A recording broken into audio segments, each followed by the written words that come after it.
Welcome to this edition of the El Segundo City Council Recap. I'm your host, Catherine Chen. Let's take a look at the items presented to the El Segundo City Council at their November 1st, 2022 meeting. During special presentations, City Council proclaimed November 14th through December 16th, 2022, the Spark of Love Toy Drive. The Spark of Love Toy Drive collects toys and food items from the community that is donated to families in need during the holiday season. New El Segundo Fire Battalion Chief Casey Snow accepted the proclamation on behalf of the El Segundo community. The community is encouraged to support this 30-year holiday tradition by donating at the El Segundo Fire Department. City Council presented a commendation to El Segundo residents who made exemplary efforts to raise awareness and address the ongoing odor and noxious gas issues from Hyperion Water Reclamation Plant. Local citizen Corey Zupo, who has been a dedicated advocate on this issue, accepted the proclamation. City Council also proclaimed the month of November Family Court Awareness Month, which recognizes the importance of a family court system that prioritizes children. City Council encouraged all citizens to support their local community's efforts to prevent the harm of children in the hands of family members and to honor and value the lives of children. City Manager Daryl George gave an update on the city's efforts to address the ongoing odors and noxious gases coming from the Hyperion Water Reclamation Plant. Over the last week, the city received a number of complaints in regard to noise and vibrations related to Hyperion's Perimeter Road Improvement Project. The large equipment sheet pile installation, which is the loudest, was completed on October 25th, and the small equipment sheet pile installation should be completed in the next 2 to 3 weeks. Hyperion's influent cleaning continues. As of November 7th, Hyperion must set up a 24-hour hotline number for odor complaints. Every complaint must be investigated within an hour of reporting, and Hyperion must notify AQMD within 1 hour of receiving 6 or more complaints in a calendar day. Residents can continue to call AQMD in addition to the new hotline.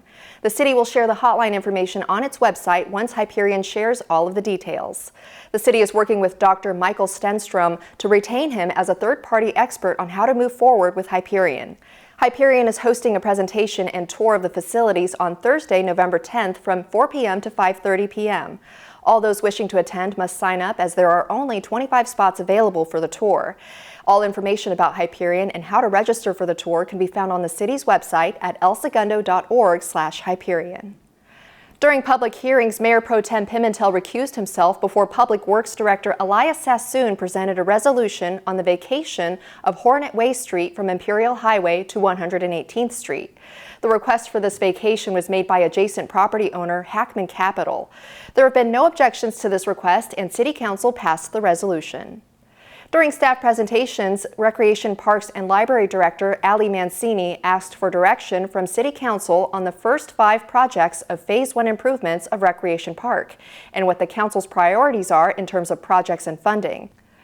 Phase 1 of the project includes renovating the teen center, including the skate park and basketball court, sports courts, lawn bowling court and fields, and replacement of the irrigation system. After much discussion and some debate about the project priorities, Council asked that Director Mancini host an internal roundtable with city staff and return to Council with a recommendation and timeline for renovating the teen center using the metrics of functionality, utilization, cost, and timeline.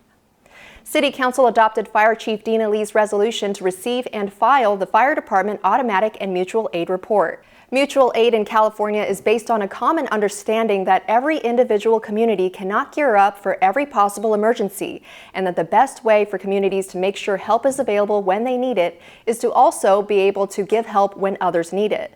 Chief Lee itemized how many times mutual aid was given and received over the past 3 years.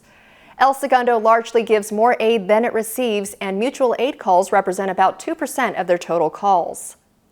Finally, Community Development Director Michael Allen and the city's building official Siavash Porsabahian presented on a routinely recommended ordinance adding local amendments to El Segundo Municipal Code in the areas of 2022 California Building Standards, 2021 International Property Maintenance and Swimming Pool and Spa Codes, and 2021 Uniform Solar, Hydronics, and Geothermal Code.